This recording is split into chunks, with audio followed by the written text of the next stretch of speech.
Nagbabala ang dating opisyal ng Malacanang hinggil sa pahayag ng Department of Justice na maituturing umanong moot and academic ang writ of habeas corpus petition ng magkakapatid na Duterte para sa muling pagpapabalik kay dating Pangulong Rodrigo Duterte dito sa Pilipinas. Ayon kay Attorney Sal Panelo, ang ganitong pananaw ay maaaring magbunga ng masalimuot na epekto sa batas, soberanya at karapatang pantao ng bawat Pilipino. Alamin ang detalye ng balita mula kay Carlo de la Peña.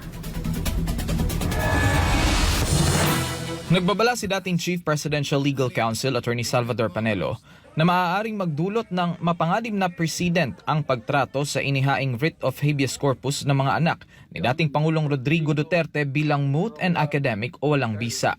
Aniya, kung pahihintulutan ito, tila kinikilala ng gobyerno ang isang iligal na proseso bilang katanggap-tanggap. Isang hakbang na maaaring makaapekto sa integridad ng ating sistemang panghukuman at sa karapatan ng mga Pilipino sa makatarungang proseso. Pag yan pinatupad natin yung ganyang katwiran, ay bibigyan mo ng gantimpala ang isang iligal na akto. Sapagkat ang mangyayari niyan, pag merong kaso sa ibang bansa, ang isang Pilipino, isusuko na lang natin nang hindi tayo dumaraan sa proseso.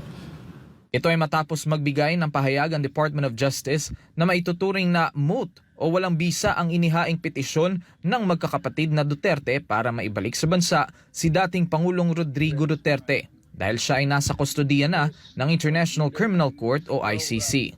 Sabi ni Panelo, obligasyon pa rin ng gobyerno na sundin ang anumang utos ng korte at gamitin ang kapangyarihan nito upang mabawi ang dating Pangulo mula sa ICC at maiuwi sa sarili niyang bansa.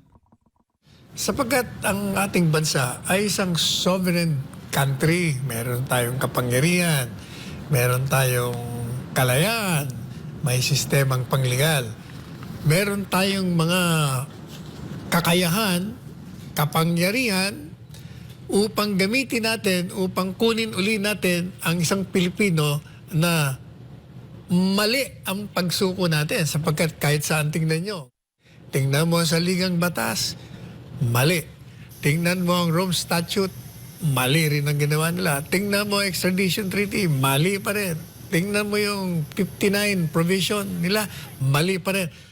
Sa kabila nito, umaasa pa rin si Panelo na kikilos na ang Korte Suprema upang agad na maglatag ng malinaw na gabay sa gitna ng isang pambihirang sitwasyon na ayon sa kanya ay may malalim na epekto hindi lamang sa umiiral na batas kundi maging sa pambansang soberanya at karapatan ng bawat Pilipino.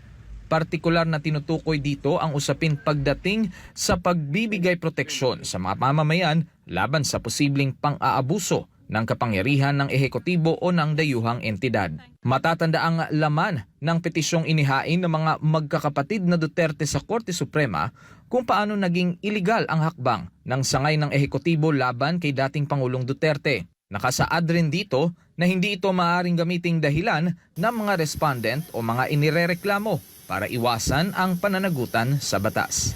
Para sa Diyos at sa Pilipinas kong mahal, Carlo de la Peña, SMNI News.